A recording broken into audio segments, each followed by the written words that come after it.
Bonjour à tous, aujourd'hui on se retrouve pour vous présenter deux produits de chez Maxspeed Technologies. Donc dans un premier temps la FXX-D RTR, donc un véhicule de drift, et dans un second temps le CMX version kit qu'on a monté donc pour plus le découvrir, qui est un véhicule scale.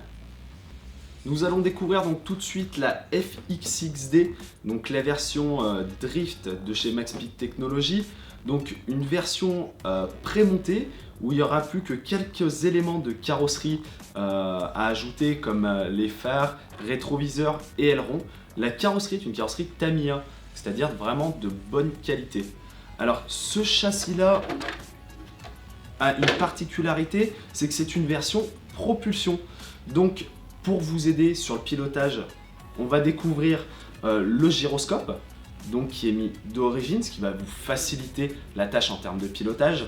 Ensuite, chose vraiment intéressante, vous avez le moteur qui est en position avant sur ce modèle-là. Vous pouvez le passer bien sûr en position arrière. Alors pourquoi ces deux possibilités? C'est-à-dire qu'il y a deux types de drift. Il va y avoir du drift lent et du drift rapide. Sur du drift lent, on va plutôt répartir les masses sur l'avant pour que le véhicule pivote vraiment sur lui-même. Et ensuite, sur les drifts rapides, on aura plus tendance à passer le moteur sur l'arrière pour avoir moins d'inclinaison dans les virages à haute vitesse. Donc ce qu'on peut voir principalement donc, sur ce châssis, ce qui est vraiment bien fait et qui est vraiment nouveau, ça va être le cardan en fait, qui est situé sur la poutre en fait, entre les deux poutres du châssis. Ensuite, on va avoir donc, les amortisseurs hydrauliques standards. Donc les pneus, on va avoir du médium à l'avant et du soft à l'arrière. Niveau look châssis, c'est assez sympa, le câblage est vraiment bien fait. Donc tous les câblages moteurs en noir, comme on peut retrouver sur les véhicules compétition, c'est un peu la mode du moment. On va avoir aussi le châssis qui a un petit effet carbone, donc qui est sympa, mais on reste sur un châssis plastique bien sûr. Ensuite, l'électronique est plutôt sympa, on va avoir un variateur en 60 ampères. Donc ce qui est largement suffisant pour un véhicule de drift. Pour commencer, c'est vraiment le top. Ensuite, niveau technologie, on va avoir donc un cerveau digital, pareil, où vous pouvez aussi le tourner de sens pour équilibrer plus ou moins les masses vers l'intérieur ou vers l'extérieur. Donc ils ont vraiment pensé à tout. Au niveau des réglages châssis, c'est vraiment complet. Il y a énormément de possibilités d'inclinaison, d'amortisseurs, aussi également pour augmenter plus ou moins votre rayon de braquage, suivant sur les circuits où vous roulez ou où vous allez rouler, si vous roulez chez vous ou sur des parkings, etc. Donc c'est vraiment sympa, on retrouve vraiment un produit très bien fini de chez MST, qui est vraiment plaisant à piloter et d'une grande facilité. Il ne faut pas avoir peur, certains ont peur du drift en se disant ça paraît vraiment compliqué. Sincèrement, avec le gyroscope qui est réglable, ça facilite grandement la tâche, ça vous permet d'avoir vraiment une très belle conduite, c'est un très beau visuel. En plus avec une carrosserie signée Tamiya, c'est vraiment génial. On passe tout de suite au modèle CMX de chez MST.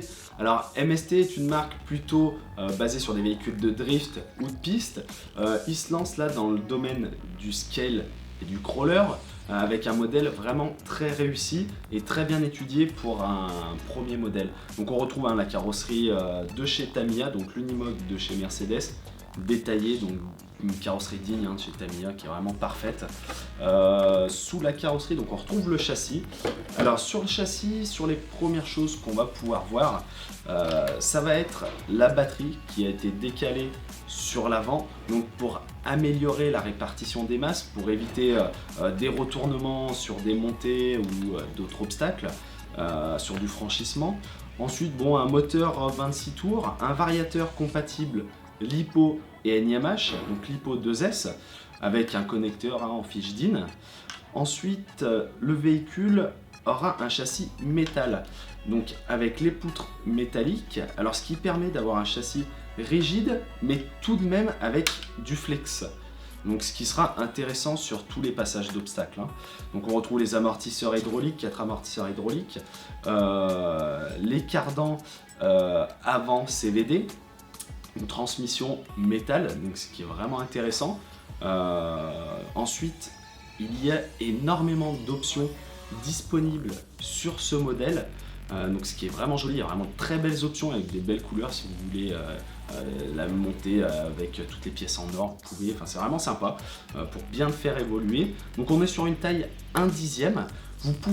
Vous avez 3 positionnements d'empattement, donc ce qui vous permettra de placer plusieurs carrosseries. Là on est sur une version courte, donc avec la carrosserie de l'Unimog, mais vous pourrez passer d'autres carrosseries qui ont plus de longueur. Alors ça va un petit peu influer sur le comportement du châssis, donc ça après c'est à vous de voir, hein, suivant où vous allez rouler, suivant votre style de conduite, etc. Et aussi, chose importante, on va avoir 60 degrés de débattement. Donc, ce qui est vraiment intéressant d'origine par rapport à certains châssis où il faut faire quelques modifications. Sur ce châssis là, tout est vraiment très bien pensé.